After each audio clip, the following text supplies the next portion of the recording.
न रात्रे मरू न सुखाथी न लीलाथी न नरथी न पशुथी हाँ न आकाश में न धरती ऊपर न अस्त्रथी न शस्त्रथी एटली बधी कलमों लखी छेल्ले लख्यू ब्रह्माजी तमारा बनावेला कोई थी न मरू। ब्रह्माजीए कह્યું કે આમાં ક્યાંય જગ્યા રાખી નથી, પછી સાચું તો ભગવાન જાણે।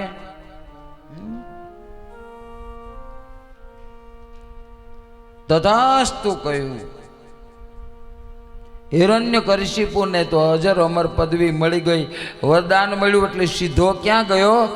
સ્વર્ગમાં। ઇન્દ્રને ધક્કો મારીને પછાડી દીધો। હા,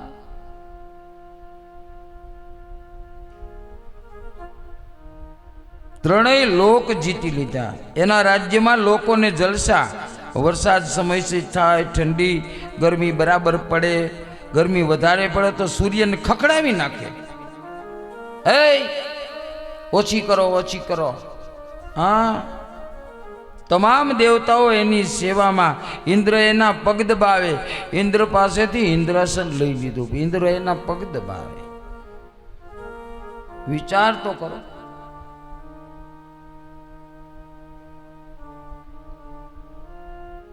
जमीन में खेड़ा वगर अनाज पाके, विचार करो, खेड़वू ज न पड़े, खेड़ा वगर अनाज थी जाए।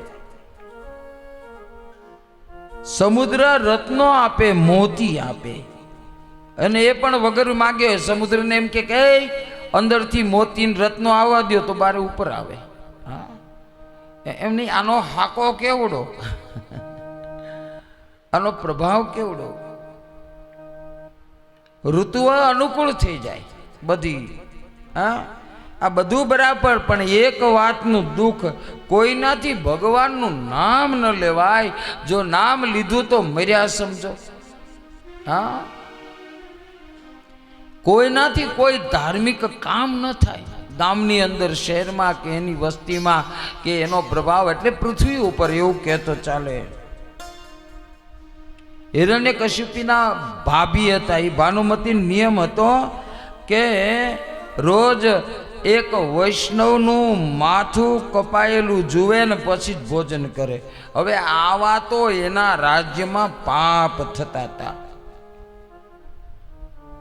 हवे विचार करो के ई केटला वैष्णवोना रोज माथा कापता हशे। हाँ, विचार करो, महापापी। एना भोजननी व्यवस्था करवामां आवी हती। देवताओ हिरण्यकशिपुना त्रासथी कंटाळी भगवान पासे गया, स्तुति करी, हे प्रभु, हे नारायणा, दुष्टथी अमारी रक्षा करो, रक्षा करो। भगवाने कह्युं, धीरज राखो, जेने कोई न पहुंचे एने एना पेट पहुंचे।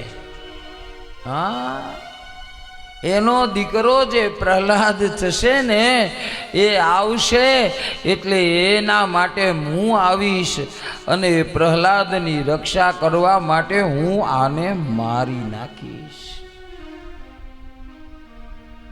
ए मारा भगतने हैरान करे। कयाधु छे ए જ્યારે આ મંદરાચલ પર્વત ઉપર તપ કરવા ગયો ને ત્યારે કયાધુને ઇન્દ્રએ લઈ નારદના આશ્રમમાં મૂકી દીધા હતા। અને નારદ આશ્રમમાં પ્રહલાદજીએ માના ઉદરમાં રહી અને ભગવાનના ચરિત્રો સાંભળ્યા, એ પણ નારદ ઋષિ પાસે।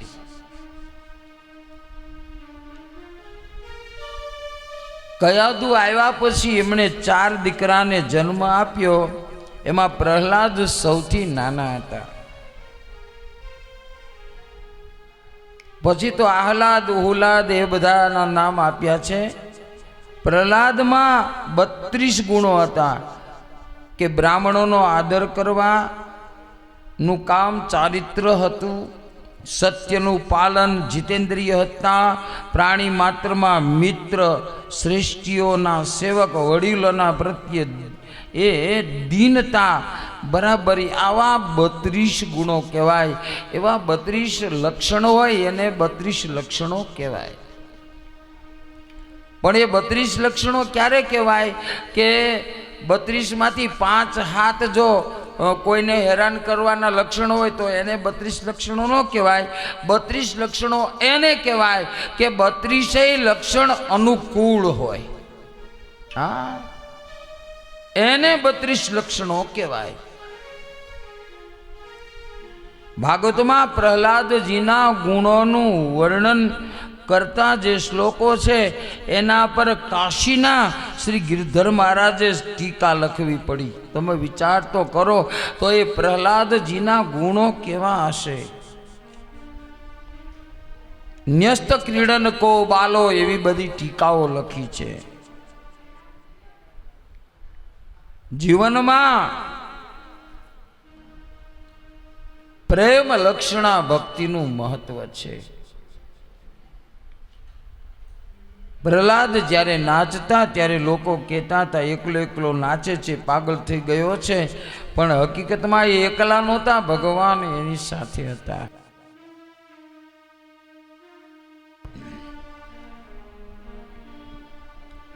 પ્રહલાદની પુષ્ટિ સિદ્ધ થઈ હતી. જ્યારે નિર્ગુણા ભક્તિ સિદ્ધ થાય ત્યારે વ્યક્તિની ચેષ્ટાઓ પાગલ જેવી થઈ જાય છે અને પછી એ ભગવાનનું નામ સંકીર્તન કરતા ભગવાનને પ્રાપ્ત કરે છે.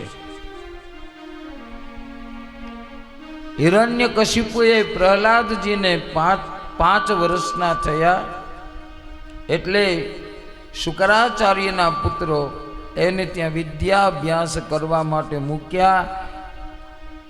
અહીંયા આવ્યા પછી વિદ્યાર્થીઓને એવું કહેતા કે મારા પિતા જે ઢંઢેરો પીટાવે છે કે આ સૂર્યચંદ્ર આદિ મારે લીધે પ્રકાશે છે એ મારા પિતા ખોટું બોલે છે. આ બધું તો ભગવાન વિષ્ણુના આધારિત થાય છે.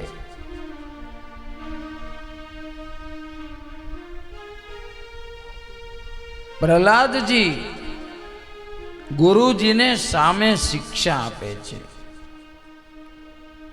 એક દિવસ ગુરુજી પ્રહલાદને લઈ હિરણ્યકશિપુ પાસે આવ્યા.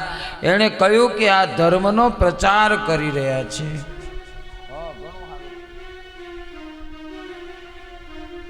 પ્રહલાદજીને ખોળામાં બેસાડી હિરણ્યકશિપુ કહે છે કે બેટા, તને ખબર નથી કે આ સૂર્ય આદિ મારે હિસાબે પ્રકાશિત થાય છે? પિતાજી, આ બધું જૂઠું છે. તમે જે કરો છો એ ભગવાનનો વિરોધ છે. એની જગ્યાએ તમારે પણ જો તરવું હોય તો શ્રવણમ કીર્તનમ વિષ્ણુ સ્મરણમ પાદ સેવનમ અર્ચનમ વંદનમ દાસ્યમ સખ્યમ આત્મનિવેદનમ, આટલું કરો એટલે તમારા ઉપર ભગવાન વિષ્ણુ પ્રસન્ન થાય. ભગવાનનું નામ સાંભળ્યા કરવું ને શ્રવણ એ પણ એક ભક્તિ છે. ભગવાનના નામનું કીર્તન કરવું એ પણ એક ભક્તિ છે. ભગવાનનું નામ સ્મરણ કરવું એ પણ ભક્તિ છે. મંદિરે ચાલીને જવું, ભગવાનની પૂજા કરવી એ પણ ભક્તિ છે. ઠાકોરજી પાસે બેસીને માળા ફેરવવી એ પણ એક ભક્તિ છે, અર્ચન ભક્તિ. અપરાધની વારંવાર ક્ષમા માગીએ કે ભગવાનની ક્ષમા કરો કરીને વંદન કરવા એ પણ એક ભક્તિ છે. દાસ્ય ભાવ, દીનતાથી ઈશ્વર સામે પ્રગટ થવું એ પણ એક ભક્તિ છે. સખ્ય ભાવ, ભગવાન અરે કોઈ પણ એક સંબંધ બનાવી લેવો એ પણ એક ભક્તિ છે. સુદામાએ સખા ભાવ રાખ્યો છે. અને છેલ્લે આત્મનિવેદન એ પણ એક ભક્તિ છે કે સફળ કરવા આજીવન કાવે કર હરિનું ભજન કરે પ્રભુનું ધ્યાન. ભજન કરી લે ભાવથી તો તેરા બહુ બહુ નામ ચડે શ્રીજીનું લેજે શરણ છોડીને તન મન ને ધન ધર પ્રભુનું ધ્યાન હે ધર પ્રભુનું ધ્યાન. પિતાજી, માછલી પાણી વગર રહી શકે ખરી?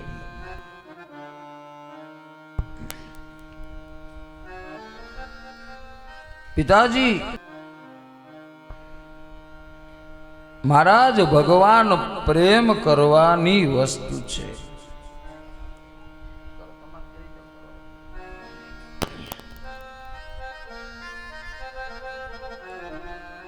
હિરણ્યકશિપુ કહે છે કે પ્રહલાદ, તારા નારાયણને એટલે વિરોધ કરું છું, એણે મારા ભાઈને મારી નાખ્યો છે.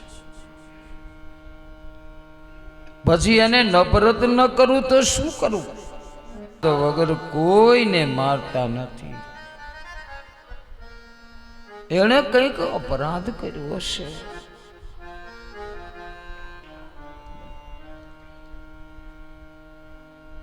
ભગવાને પ્રહલાદજીનું ચરિત્ર દર્શાવીને કહ્યું છે કે ભક્તિના માર્ગમાં ગમે તેટલા વિઘ્નો આવે પણ સાચો ભક્ત એ માર્ગેથી કોઈ દિવસ ચલિત ન થાય.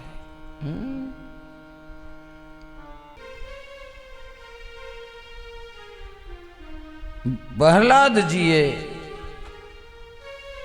જ્યારે ભગવાનનું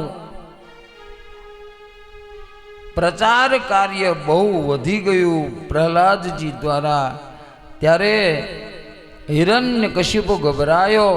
આ મારી કીર્તિને આંચ આવશે. હું જે મારા પણ બતાવું છું, હું જ સર્વસ્વ છું. આ લોકો બધા આવું માનતા બંધ થઈ જશે. ભરેલી ઓરડીમાં મૂકવામાં આવ્યો, જળમાં ડૂબાડવામાં આવ્યો.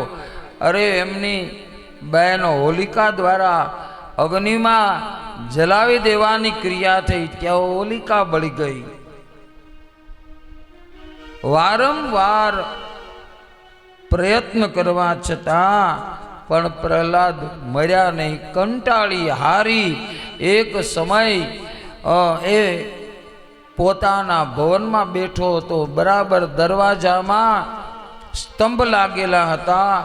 એ સ્તંભને એને જોયા તો એમાંથી એક સ્તંભમાં અગ્નિ પ્રજ્વલિત હતો.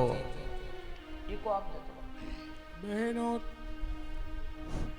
માતાઓ શાંતિ રાખો, વાતચીત ઓછી કરો. પ્રહલાદજી પિતાને મળવા આવ્યા એવી કથા છે.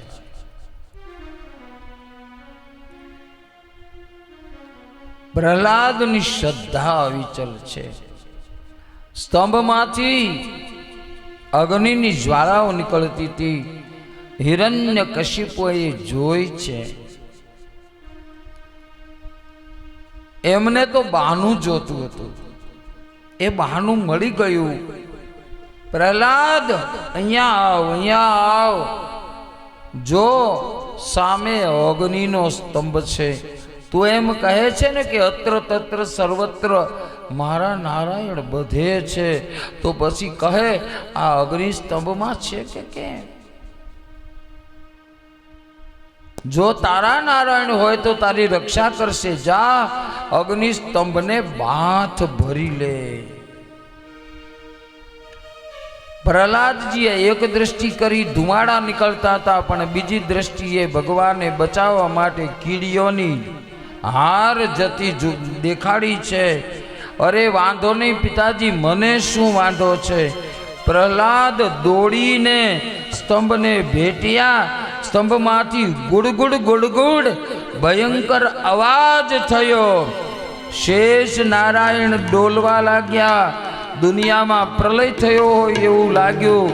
હા, અને સ્તંભ ઊભો ફાટ્યો છે. નરસંગ ભગવાન એમાંથી પ્રગટ થયા. એ દૃશ્ય કેવું હતું? સત્યમ વિધાતુ નિજ ભૃત્ય ભાષિતમ વ્યાપ્તિમ ચ ભૂતેષ્વખિલેષુ ચાત્મન અદૃશ્યતાવદ્યુદ તરુમોદ્વહન સ્તંભે સભાયામ ન મૃગમ ન માનુષમ. આકાશમાં ગડગડાટ થવા લાગ્યો. વાદળાઓ ગડગડાટ થવા લાગ્યા છે. આકાશમાં વીજળીના ચમકાર થવા લાગ્યા છે. ભયંકર સ્થિતિ છે. કવિએ લખ્યું છે દ્રશ્ય કેવું હતું? કડડ બ્રહ્માંડ એ ઉસલમ. બ્રહ્માંડમાં કણાકા થતા હતા. અડડ અડડ દધી જલ ઉછરમ. સમુદ્રના જળ ઉછરી રહ્યા હતા. ધડ ધડ ધડ ધમક ભર ભર ભૂદર અડડ દેવી ધ્યાન કોલમ તડ તડ દુર્દંડ ધડક અસુરાતન ગડડ હાસ્ય અડડ ગડે બટ ધટે સુરાણ પ્રગટ ભરગટ ભંજન વિકટ રૂપ નરસંગ.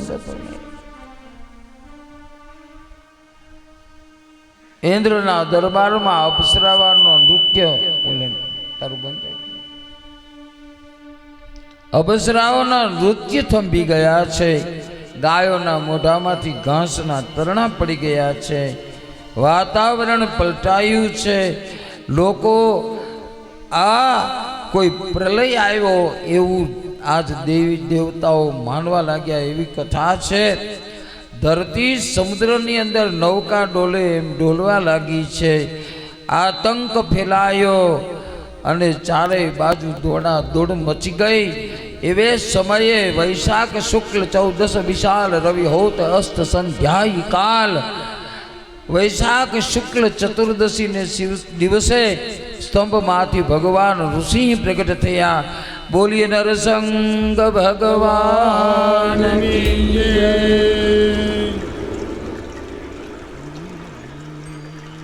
માથું સિંહનું છે,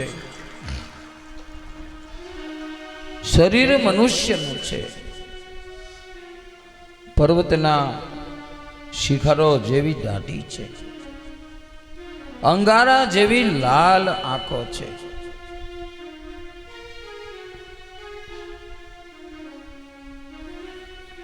અમારા ગુરુજી કહેતા હતા લાલ આંખો છે ને 3 પ્રકારે થાય. એક તો ભગવાનનું ભજન કરતો હોય ને એની આંખો લાલ હોય. બીજું ખોટા ઉજાગરા કરતો હોય ને એની આંખો લાલ હોય. અને ત્રીજું બહુ ક્રોધ કરતો હોય એની આંખો લાલ હોય. આ 3 જણાનું ગુરુજી વાત કરતા. ઘણા બધા આવે ને બાપુ અમે આટલી માળા કરીએ ને અમે આટલું ભજન કરીએ ને આમ તેમ ને આંખો જુઓ એટલે ખબર પડી જાય. પણ એ લાલીમાં 3 અલગ અલગ પ્રકારની હોય. પાછી એની ચોખવટ કરી છે. ભગવાનનો ભગત હોય એની આંખો લાલ હોય પણ એ કેસરિયા સિંદૂર રંગની લાલ હોય. હા, ઉજાગરો કર્યો હોય એ શ્યામ લાલ રંગની હોય. હા, અને ક્રોધી હોય એને સંપૂર્ણ લાલ રંગની હોય. આ આંખોનું વર્ણન છે. નૃસિંહ ભગવાન ને હિરણ્યકશિપુને ઉપાડી ખોળામાં લીધો. મારવો નથી, મારવા નથી આવ્યો. પ્રહલાદજી તમે કયો તો જ મારવો છે. બચાવવા આવ્યો છું, મારવા નહીં. હિરણ્યકશિપુને ખોળામાં લઈ લીધો. એટલા મોટા અવાજ કર્યા, ત્રાડો નાખી, તોય આનો પાવર ઉતરતો નથી. શું કહે છે ખબર છે? નહીં મારી શકો મને, નહીં મારી શકો. કેમ? આટલા આટલા વરદાન છે.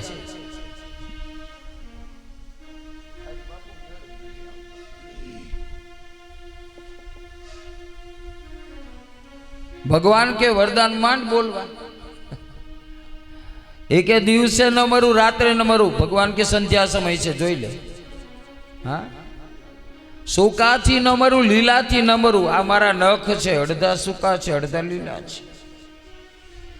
નરથી ન મરું, પશુથી. હું નરય નથી ને પશુ નથી, અડધો અડધો છું. આકાશમાં ન મરું, પૃથ્વી ઉપર ન મરું. જો મારા ખોળામાં છો, નહીં આકાશમાં, નહીં પૃથ્વી ઉપર. હા, તારી કલમ જેટલી હોય એટલી અજમાવી લે. અસ્ત્રથી ન મરું, શસ્ત્રથી મરું. અસ્ત્ર શસ્ત્ર નથી, નખ છે, તીક્ષ્ણ. હા, તારે તારી કલમ. છેલ્લે શું બોલ્યો ખબર છે? આવું રૂપ લેશો ની ખબર નહોતી, નહીતર એ પણ લખી નાખત. ભગવાન કે એક કલમ મારી પાસે રાખ.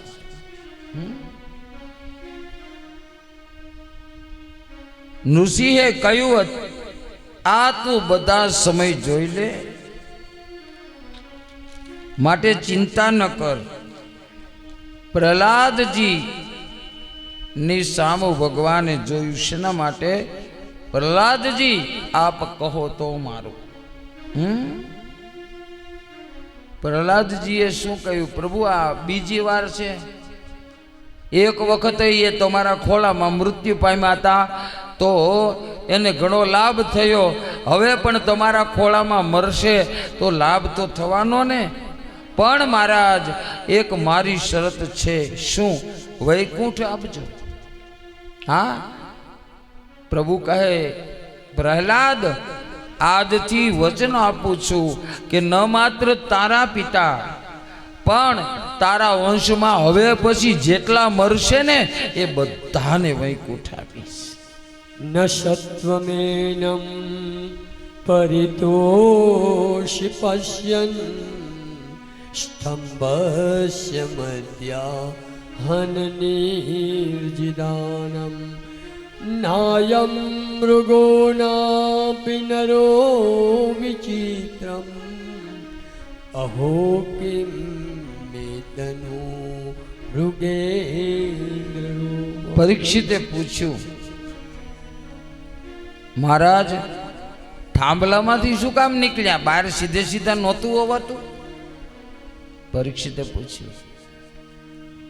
ભગવાને કહ્યું, મારે બતાવવું હતું કે સજીવ અને નિર્જીવ બંનેમાં મારો વાસ છે. હું જળમાં પણ છું અને ચેતનમાં પણ છું. જગત ચરાચરમાં છું. દેવતાઓ બધાને સ્તુતિ કરવી છે, પણ ભગવાન બહુ ક્રોધમાં છે. એટલે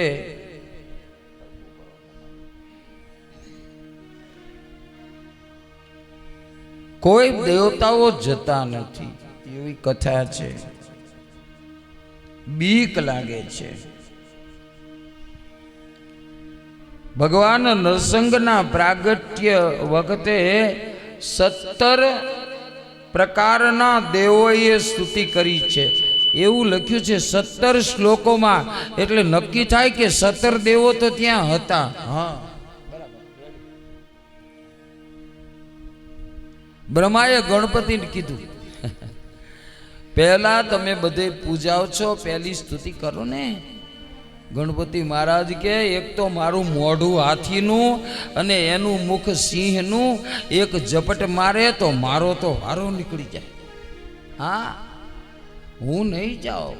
ગણપતિ ગયા જ નથી, ઉલટાના ત્યાંથી ભાગ્યા, એવી કથા છે. હા, બ્રહ્માજી ને છેલ્લે કહેવામાં આવ્યું કે આ વરદાન તમે આપ્યું તું હિરણ્યકશિપુને, અને તમારા લીધે પ્રભુને આવો અવતાર લેવો પડ્યો, માટે તમે સ્તુતિ કરો. અને પછી બ્રહ્માએ સ્તુતિ કરી છે, એવી કથા છે. બ્રહ્માએ ભગવાનના દરેક અવતાર વખતે પ્રથમ સ્તુતિ કરી છે. નમસ્ત સ્વનંતાય દુરંત શક્તયે એવી સ્તુતિ કરી છે. ભગવાનના બધા અવતારમાં બ્રહ્માજી પહેલી સ્તુતિ કરે, કારણ બ્રહ્મા છે એ આદિ કવિ છે. પછી તો મહાદેવજીએ સ્તુતિ કરી છે. હા, મહાદેવજીએ પૂછ્યું પણ ખરું, એક મચ્છરને મારવા માટે આવું રૂપ કાં લીધું?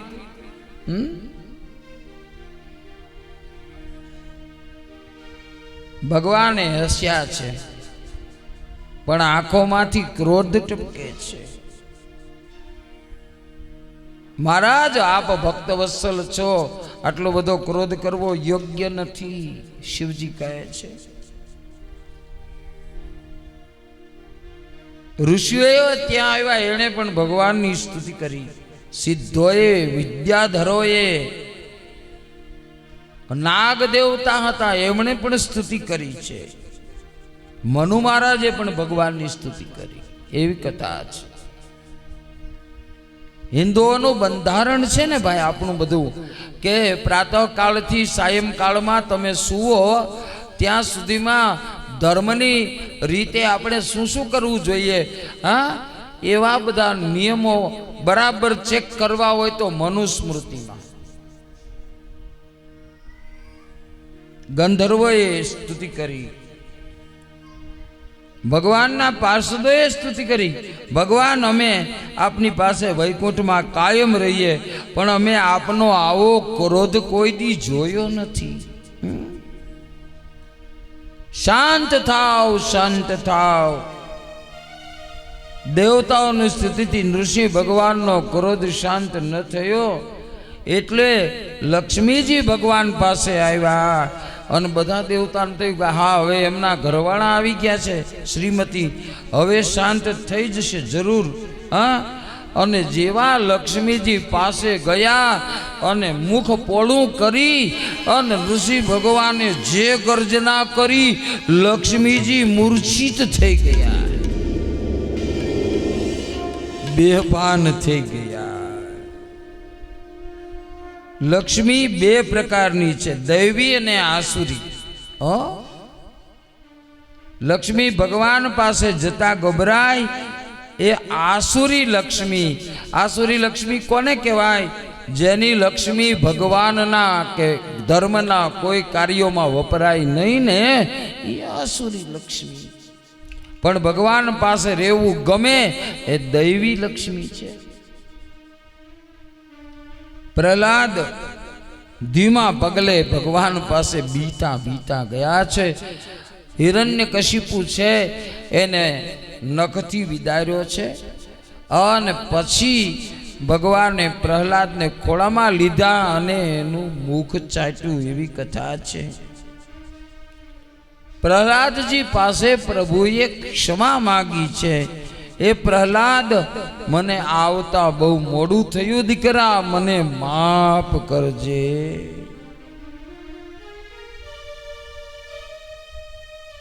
ભગવાનનું પૂજન આરતી પ્રહલાદજીએ અને કયાધુ વગેરે કર્યા.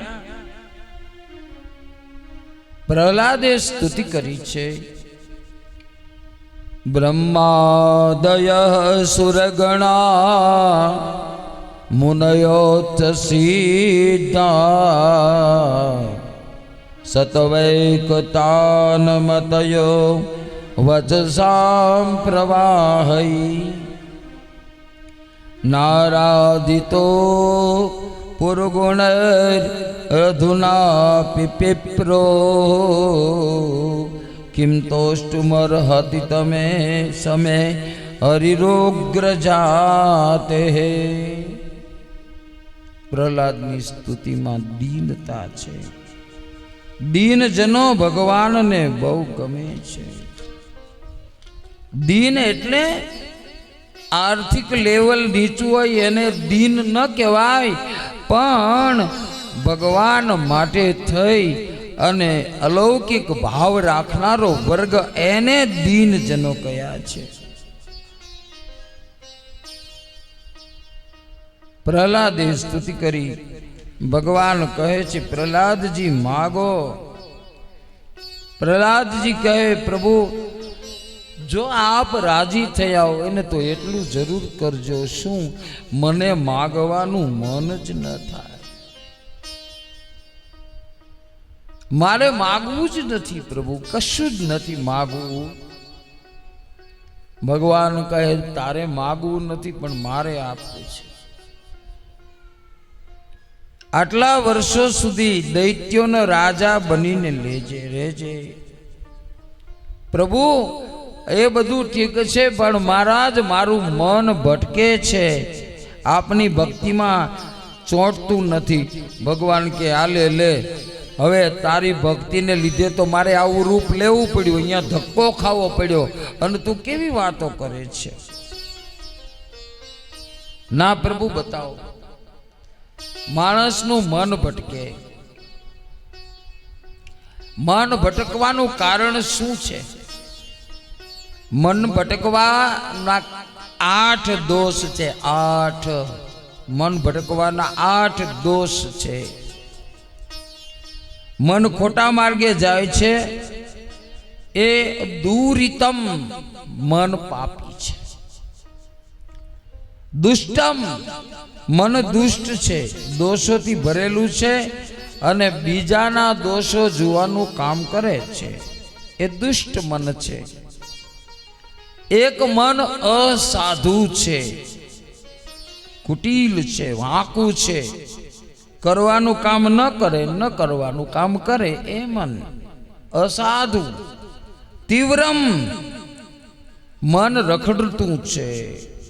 આ મન કથામાં શરીર બેસે પણ મન ન બેસે તો શરીર શું કરશે? હા, કથામાં બેઠા પછી શરીર તો બેસી ગયું પણ મન છે ઘરે ભાખરી જઈને બનાવવાની છે. અમુક કે એવો વિચાર કરે કે આજે આને ચેક આપવાના બાકી છે, આને આટલો ધંધો કરવાનો બાકી છે. આ મન ત્યાં અમેરિકા સુધી ભાગી જાય, એનું શું કરવું? હા, એટલે મન છે એ તીવ્ર મન પણ છે. પછી કામાતુર મન એક બતાવ્યું છે, લાલચુ અનેક પ્રકારની વાસનાઓથી ભરેલું મન કામાતુર. પછી કેવું હર્ષાતુર મન એક બતાવ્યું છે. થોડું માન મળે, થોડી પ્રતિષ્ઠા મળે, થોડાક પૈસા મળે એટલે ઘડીકમાં ઘણા છલકાઈ જાય સુખના, અને મન પછી એમાં લાગી જાય. મારા જેવું કોઈ સુખી નહીં. શોકાતુર મન બતાવ્યું, નાની નાની વાતોનો શોક કરે. મારું આમ થઈ ગયું, મારું લૂંટાઈ ગયું, મારું પેલું થયું, મારે આમ થઈ ગયું. શોકાતુર મન. અને છેલ્લે ભયાતુર મન એટલે ડરપોક. ઈશ્વર ઉપર શાસ્ત્રોમાં ઈ મન વિશ્વાસ ન કરે. ડરપોક હોય ને એ મન ઠેકાણે પણ ન રહે. હા, આજે કોઈ કે કોનું ભજન કરો છો? રામદેવ પીરનું. નહીં મેળ પડે. કા રામને ભજો એટલે રામદેવ પીર માંથી ઉપાડીને રામમાં મૂકી દઈએ. પછી એમ કે રામનું ભજન, અરે એને ક્યાં જિંદગીમાં સુખ ભોગવ્યું છે? 14 વર્ષ તો વનમાં રહેવું પડ્યું, પત્નીને વનમાં મૂકવા પડ્યા, એ તારું કાંઈ ભલું નહીં કરે.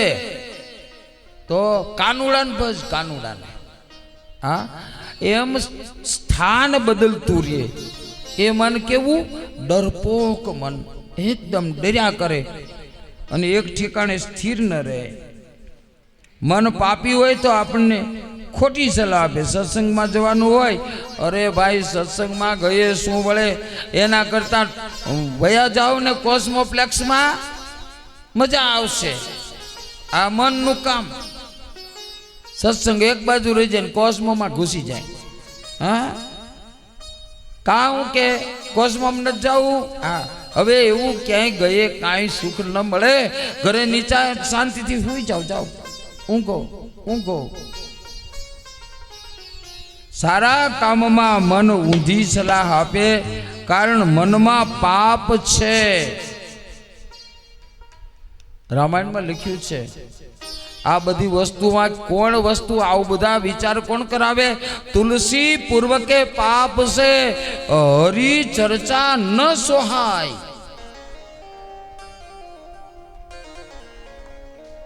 પ્રહલાદજીએ કહ્યું, પ્રભુ જે હોય તે, પણ મારો જન્મ સફળ કરજો. પ્રહલાદ નિષ્કામ ભક્ત છે. ભગવાન કહે 4 પ્રકારના ભગત છે પ્રહલાદ, ઈ મને વાલા છે. હા, એમાં પણ જ્ઞાની ભક્ત વધારે વાલો છે. જ્ઞાની કશું માગતો નથી, ન માગનારને ભગવાન સામે ચાલીને આપે છે. નિષ્કામ ભગતને સંપત્તિ ન જોઈએ, પણ ભગવાન આપે છે. છોકરાને માં કપડાં પહેરાવ્યા વગર બહાર નીકળવા દેતી નથી, એમ નિષ્કામ ભગતને સુખી કર્યા વગર હરી રહેતા નથી.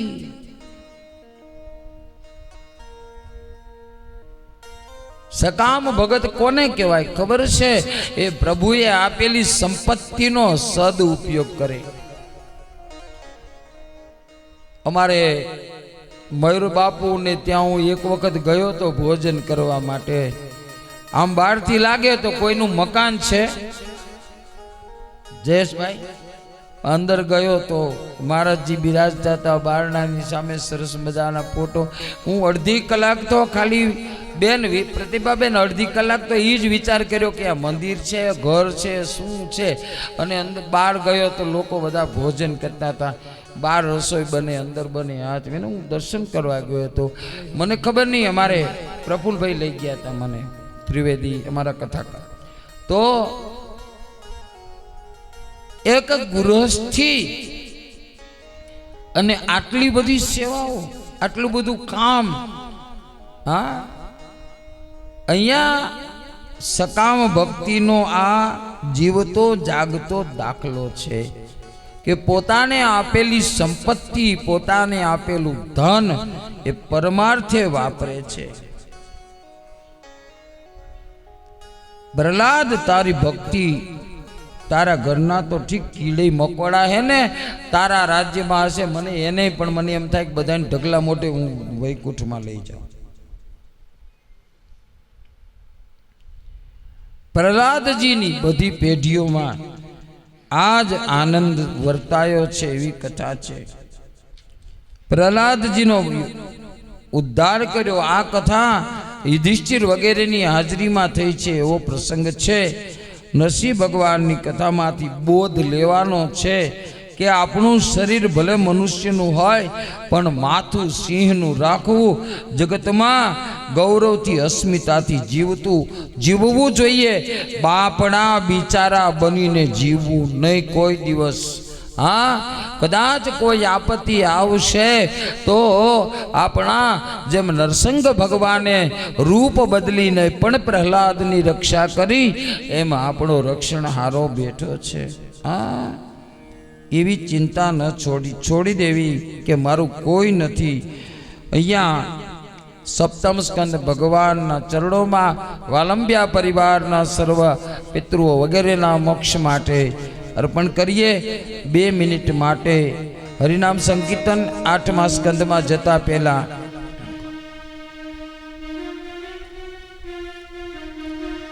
હરિ બોલ, હરિ બોલ, હરિ હરિ બોલ, હરિ બોલ, હરિ બોલ, હરિ હરિ બોલ, હરિ બોલ, હરિ બોલ, હરિ હરિ બોલ, હરિ બોલ, હરિ બોલ, હરિ હરિ બોલ, હરિ બોલ, હરિ બોલ, ગોવિંદ બોલ, હરિ બોલ, હરિ બોલ, હરિ હરિ બોલ, હરિ બોલ, હરિ બોલ, હરિ હરિ બોલ.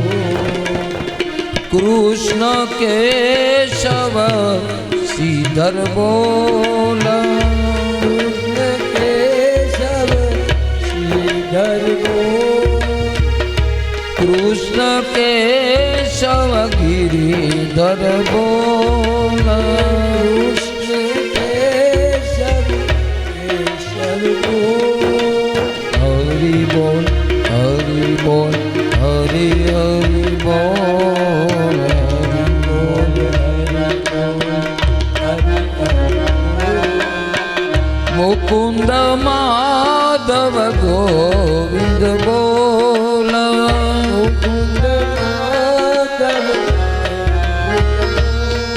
हे मुकुंद माधव गोविंद बोल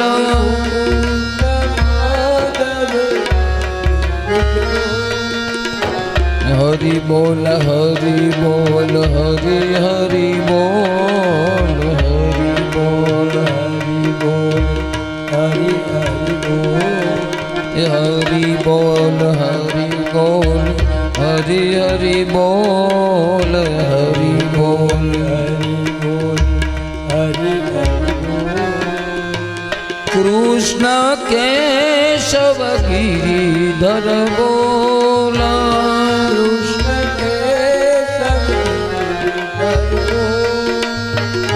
कृष्ण केशव गिरिधर बोल कृष्ण केशव हरि बोल हरि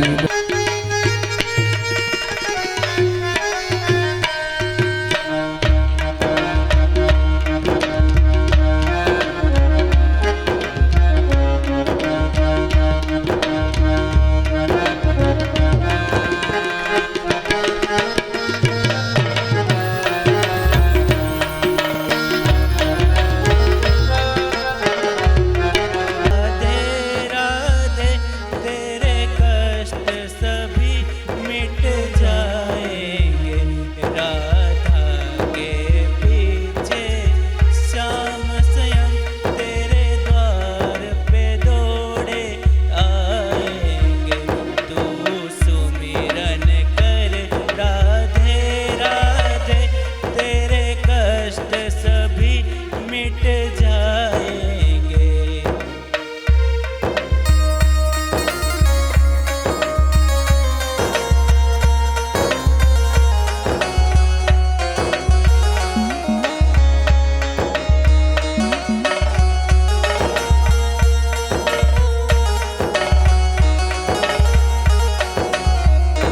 राधा बिन सुना सावरिया राधा बिन सुनी बांसुरिया राधा बिन सुना सावरिया राधा बिन सुना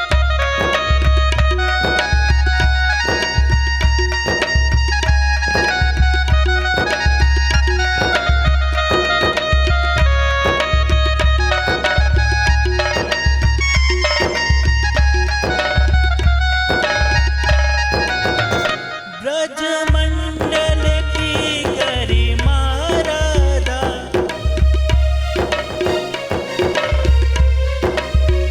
राधा बिन प्रेम शब्द आधा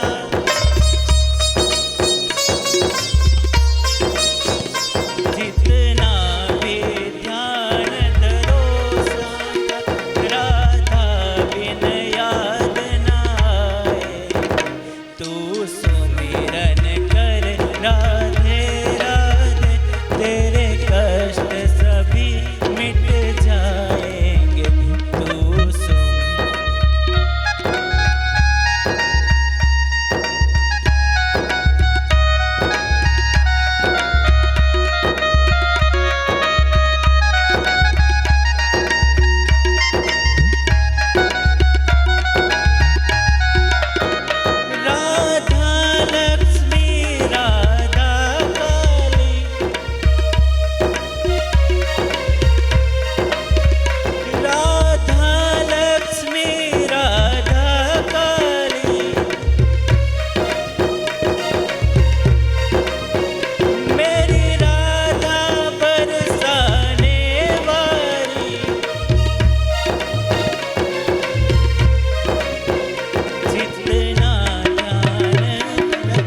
बोलो कृष्ण कन्हैया लाल। भागा जी खुल जाएंगे, राम आएंगे। मेरे झोपड़ी के आज भाग खुल जाएंगे, राम आएंगे। राम आएंगे, आएंगे, राम आएंगे। राम आएंगे, आएंगे, राम आएंगे। राम आएंगे, आएंगे, राम आएंगे। राम आएंगे, आएंगे, राम आएंगे। मेरी झोपड़ी के भागाज खुल जाएंगे, राम आएंगे। मेरी झोपड़ी के बाग आज फूल जाएंगे, राम आएंगे।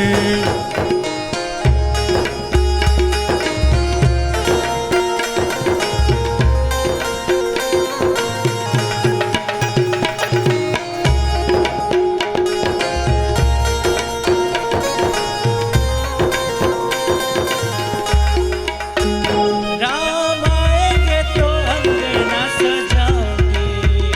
राम आएंगे तो अंगना सजाओगे। दीप झलके दिवाली में मनाओगे। चलेंगे दिवाली में मनाओगे। राम आएंगे तो अंगना सजाओगे। राम आएंगे तो अंगना सजाओगे।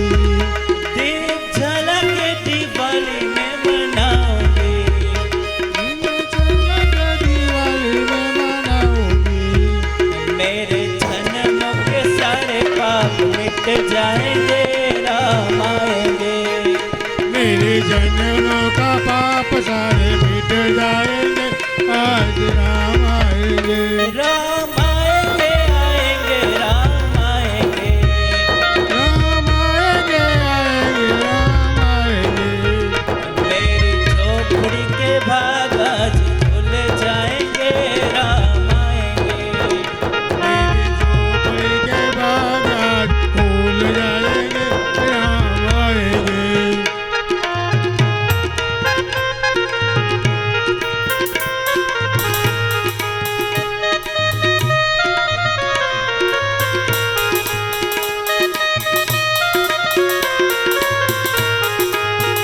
राम आएंगे तो पालना झुलाऊंगी।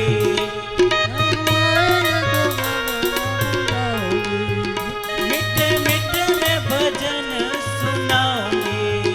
मीठे मीठे रे भजन में सुनाऊंगी। मेरे जन्म के सारे दुख मिट जाए। राम आएंगे, आएंगे, राम आएंगे। राम आएंगे, आएंगे, राम आएंगे। ओ राम आएंगे, आएंगे, राम आएंगे। मेरी झोपड़ी के भागाज खुल जाएंगे, राम आएंगे। मेरी झूप के राम आएंगे। बोलिए रामचंद्र भगवान। ગજેન્દ્રનો મોક્ષ કર્યો છે। ત્રિકુટાચલ પર્વત ઉપર એક હાથી રહે છે ગજેન્દ્ર। એમાં 10,000 હાથી જેટલી તાકાત હતી। એક વખત આ હાથી પોતાના પત્નીઓ એટલે કે હાથણીઓ અને પુત્ર પરિવાર સાથે સરોવરમાં સ્નાન કરવા માટે આવ્યો છે। બધાને નવડાવ્યા હાથીએ, પરિવારમાં મશગુલ બન્યો, પરમાત્માને ભૂલી ગયો, એવી કથા છે। પરિવાર હોય એ સારું છે, પરિવારને નફરત નથી કરવાની, પણ એની હારે પરિવારમાં પાગલ પણ નથી બનવાનું। એ હાથી પાસેથી શીખીએ, કારણ કે એની શું દશા થઈ। આસક્ત બન્યો। એક મગરે હાથીનો પગ પકડ્યો। એની શક્તિનો, જેને આપણે દેશી ભાષામાં કહીએ તો ફાંકો હતો, એ શક્તિનો ઉતરી ગયો હાથીનો। કારણ કે જળનું પ્રાણી છે, એનું જળમાં બળ વધે। આ જમીનનું પ્રાણી છે। ગજેન્દ્ર અસાવધ બન્યો, મૃત્યુએ પગ પકડ્યો. ગજેન્દ્ર એ જીવાત્મા છે અને મગર એ મોહ છે. મોહરૂપી મગરથી આપણે પકડાશું તો પ્રભુની કૃપા હશે તો છૂટી શકાશે, નહીતર નહીં છૂટાય. પરિવારના લોકોને હાથીએ કહ્યું કે કોઈ જળચર પ્રાણીએ મારો હાથ પગ પકડ્યો છે, મારો પગ પકડી મને અંદર લઈ જાય છે, આપ મારી રક્ષા કરો. હા, અને એવા પ્રકારે વર્ણન કર્યું છે કે હું મરી જઈશ. અને બરાબર પોતાના પરિવારને એવું લાગ્યું આને બચાવવા જઈએ, હવે કદાચ એમનો પગ મૂકીને આ અંદરનું જળચર પ્રાણી એટલે કે મગર આપણો પગ પકડી લે તો શું તકલીફ પડે ને. એટલે બધા હાથીને રેઢો મૂકીને જતા રહ્યા. હવે કોઈ જ્યારે આરો ન રહ્યો ત્યારે હાથી પ્રભુને પુકારે છે.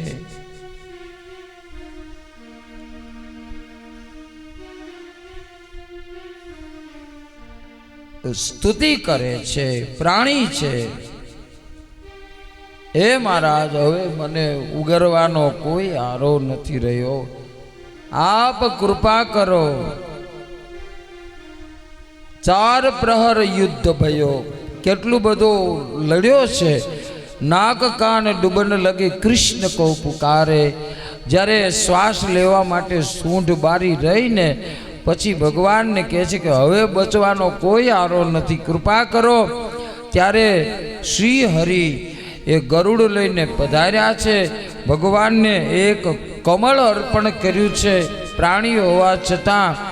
અને ભગવાને મગરને સુદર્શન ચક્રથી છેદી અને હાથીને બચાવ્યો છે. ભગવાને ગજેન્દ્રનો ઉદ્ધાર કર્યો છે. હા, એ ગજેન્દ્રને ભગવાને પોતાનો પાર્ષદ બનાવ્યો, પોતાના લોકમાં રાખ્યો, એવી કથા છે. ગજેન્દ્રએ જે સ્તુતિ કરી એ ગજેન્દ્ર મોક્ષ કહેવાય છે. યમદૂતોથી બચવું હોય, સદગતિ જોઈએ તો આવડે તો ગજેન્દ્ર મોક્ષનો પાઠ કરવો જોઈએ. ગજેન્દ્ર મોક્ષમાંથી સાર ગ્રહણ કરવાનો છે. વિપત્તિમાંથી પ્રપત્તિ એટલે કે ભગવાનનું શરણ, બીજું કંઈ નથી.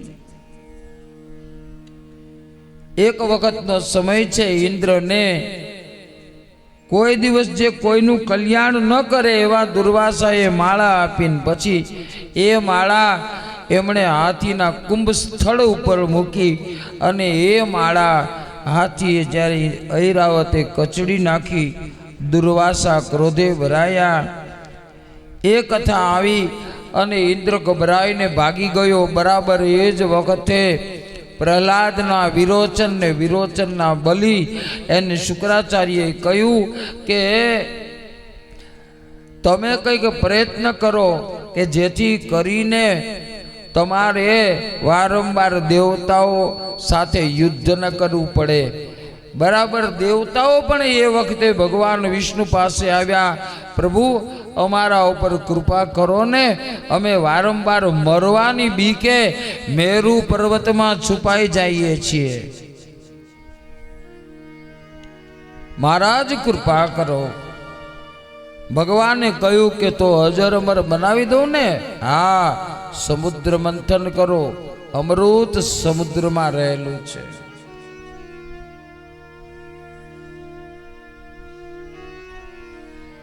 પણ એના માટે તમે એકલા કામ નહીં લાગો, તમારે દૈત્યોનો સહારો લેવો પડશે, કારણ કે એની સંખ્યા વધારે છે.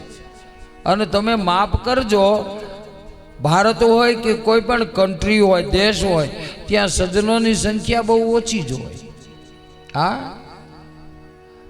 બધા દેશોની સરખામણીમાં ભારત છે એ પ્રાયઃ સજ્જનોની સંખ્યા વધારે બતાવે. ભારત વર્ષમાં, કારણ કે આ હિન્દુ રાષ્ટ્ર છે એટલે.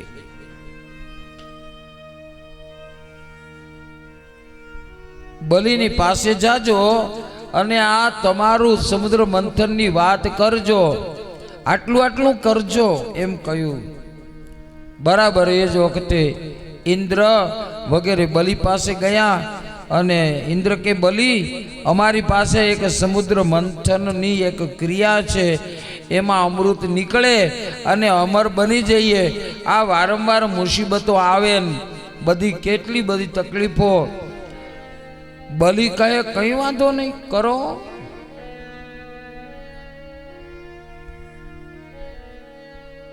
સમુદ્ર મંથનનું નક્કી થયું.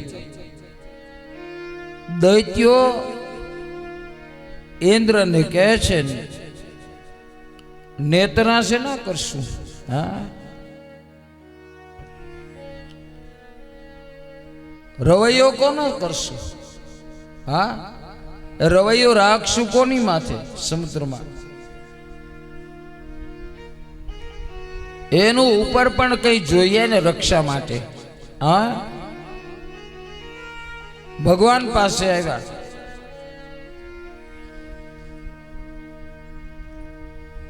વાસુકીને નક્કી કર્યા. વાસુકી કે મહારાજ, હું તમે આ બાજુથી ખેંચો ને અડધા આ બાજુથી ખેંચે તો મારા તો હાડકા ભાંગી જાય. હા, ભગવાન કે એવું નહીં થાય. દૈત્યો કહે નક્કી કરો કોને કઈ તરફ રહેવું. ભગવાન કે પહેલા છે ને માથું માગજો, પછી રેજો પૂછડે, કારણ કે સમુદ્ર મંથન થશે ને નાગના મુખમાંથી એવી અગ્નિ જ્વાળાઓ નીકળશે, એકો એક કાણા થઈ જશો, એકની ઘરવાળી ઓળખશે નહીં. હા, માટે રેજો મુખ તરફ નહીં, પૂછડા તરફ. હા, પણ માગજો મુખ. અમુક માણસો એવા હોય, અવળું કયો તો હવળું પડે. હા, નક્કી થયું. વાસુકી નાગ આવ્યા, મેરુ પર્વતને મુક્તાની સાથે ડૂબવા લાગ્યો છે. ભગવાને કશ્યપ અવતાર ધારણ કર્યો, અજિત અવતાર ધારણ કરી અને પર્વતને સ્થિર રાખ્યો છે. સમુદ્ર મંથન થયું છે. મંદરાચલ પર્વત ડોલવા લાગ્યો છે. સૌથી પહેલા વિષહળાહળ નીકળ્યું ત્યારે વિષ્ણુને કહે છે ઉગારો. વિષહળાહળ નીકળ્યું ત્યારે વિષ્ણુને કહે છે ઉગારો.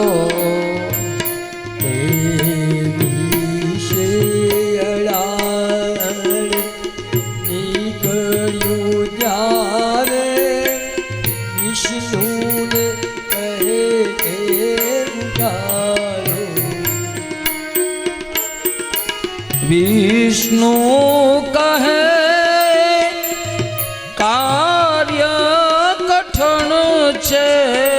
વિષ્ણુ કહે કાર્ય કઠણ છે. હવે શંભુનું શરણું સ્વીકારો રે સદા શિવ. આસરો એક તમારો.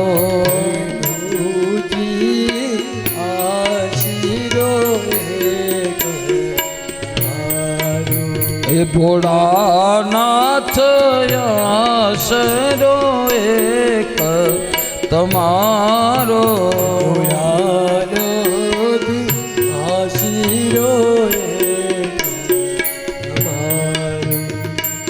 દેવતાઓ શિવજી પાસે આવ્યા. ભોળાનાથને વિષપાન કરવાનું કહ્યું. શિવજી પી ગયા, પણ કંઠમાં રાખ્યું. તેથી નીલકંઠ કહેવાના બોલીએ નીલકંઠ મહાદેવ કી જય.